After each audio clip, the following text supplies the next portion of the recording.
नमस्कार। अच्छा, एक सवाल है जो अक्सर मन में आता है ना?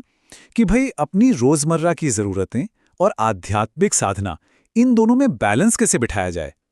क्या भक्ति का मतलब ये है कि हम अपनी सारी इच्छाएं छोड़ दें?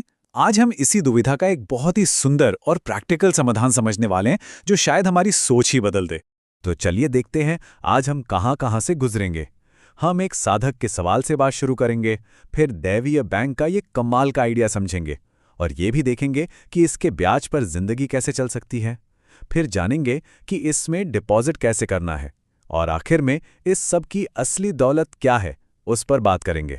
तो देखिए, जो लोग भी भक्ति के रास्ते पर चलते हैं ना, उनके मन में एक कश्मकश तो रहती ही है। भक्ति और अपनी दुनियावी इच्छाओं के बीच की कश्मकश। क्या भगवान की भक्ति करने से हमारी इच्छाएं पूरी हो जाती हैं? और अगर हो जाती हैं, तो क्या हमारी भक्ति की सारी कमाई खर्च हो गई? तो सवाल यही है, बिल्कुल सीधा सा। मान लीजिए हम बिना कुछ मांगे, बिना किसी स्वार्थ के रोज प्रार्थना या नाम जप करते हैं और फिर हमारी कोई दुनियावी इच्छा पूरी हो जाती है, तो क्या हमारा वो आध्यात्मिक पुण्य, हमारी वो साधना खर्च हो गई? चलिए इसी दिलचस्प सवाल का जवाब ढूंढते हैं। अब इस गुत्थी को सुलझाने के लिए हमें एक बहुत ही कमाल का कॉन्सेप्ट मिलता है, दैवीय बैंक का। ये एक ऐसा आइडिया है जो हमारी आध्यात्मिक कमाई को देखने का हमारा नजरिया ही बदल सकता है। तो ये डिवाइन बैंक या देवीय बैंक है क्या चीज? सोच कर देखिए। जैसे हमारा एक नॉर्मल बैंक अकाउंट होता है, वैसे ही एक स्पिरिचुअल बैंक अकाउंट है।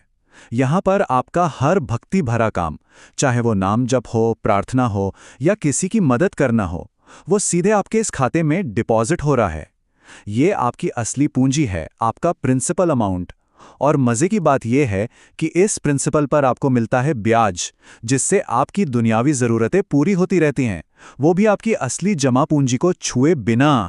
चलिए इसको और आसानी से समझने के लिए ना एक नॉर्मल बैंक से इसकी तुलना करते हैं। नॉर्मल बैंक में हम पैसा जमा करते हैं, इस देवीय बैंक में हम अपनी भक्ति जमा करते हैं।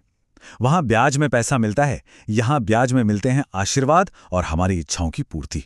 और सबसे मजेदार बात, जैसा कि स्रोत बताता है, इस डिवाइन अकाउंट पर कोई टैक्स नहीं है, ये पूरी तरह से टैक्स फ्री। तो फिर इसका हमारी रोज की जिंदगी में क्या मतलब हुआ?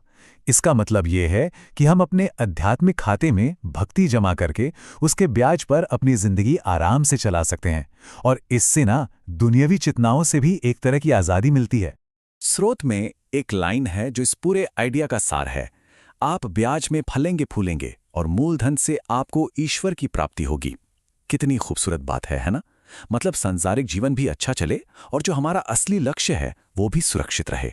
तो समझने वाली बात यह है कि हमें भक्ति और दुनिया में से किसी एक को चुनना नहीं है। ये सिस्टम ऐसा है कि हमारी छोटी मोटी जरूरतें और इच्छाएं ब्याज से पूरी होती रहती हैं और हमारी असली आध्यात्मिक पूंजी, हमारा मूलधन, हमारे असली लक्ष्य यानी ईश्वर प्राप्ति के लिए लगातार बढ़ता रहता है। ठीक है, तो ये सब सुनने में तो बहुत अच्छा लगता है, पर सवाल ये उठता है कि इस दैवीय बैंक खाते में हम अपनी जमा राशि कैसे बढ़ा सकते हैं? इसके लिए हमें बहुत ही सरल और प्रैक्टिकल स्टेप्स बताए गए हैं जिन्हें कोई भी कर सकता है। सबसे पहला कदम है रोजाना भक्ति का अभ्यास। हर रोज थोड़ा समय नाम जप या प्रार्थना के लिए निकालना। ये आपके अकाउंट में पहली डिपॉजिट है। अब आता है दूसरा और शायद सबसे जरूरी कदम, अपनी साधना का जो भी फल है उसे ईश्वर को समर्पित कर देना। जैसे कृष्णार्पणमस्तु कह के, जिसका सीधा सा मतलब है ये सब कुछ मैं आपको यानी कृष्ण को अर्पण करता हूं। जब हम ऐसा करते हैं तो वो हमारी असली जमा पूंजी यानी मूलधन में जुड़ जाता है। अगर हम ऐसा नहीं करते तो वो पुण्य छोटी मोटी इच्छाओं को पूरा करने में ही खर्च हो सकता है। और तीसरा कदम है एक पवित्र जीवन जीना। सात्विक भोजन और सही आचरण ये हमारे आध्यात्मिक धन के लिए एक सुरक्षा कवच की तरह काम करते हैं।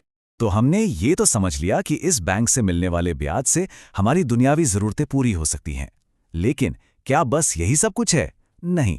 अब हम आते हैं असली मुद्दे पर कि सच्ची दौलत क्या है। असली दौलत वो ब्याज नहीं है जो हमारी इच्छाएं पूरी कर रहा है। सच्ची दौलत तो वो मूलधन है जो हमारे दैवीय बैंक खाते में सुरक्षित है और लगातार बढ़ रहा है।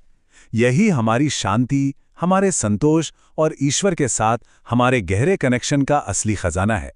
इसलिए जब हम नाम जप करते हैं, पवित्र जीवन जीते हैं और दूसरों का भला करते हैं, तो हम सिर्फ ब्याज नहीं कमा रहे, बल्कि हम उस सच्ची दौलत को बढ़ा रहे हैं जो हमें हमेशा रहने वाला सुख और शांति देती है।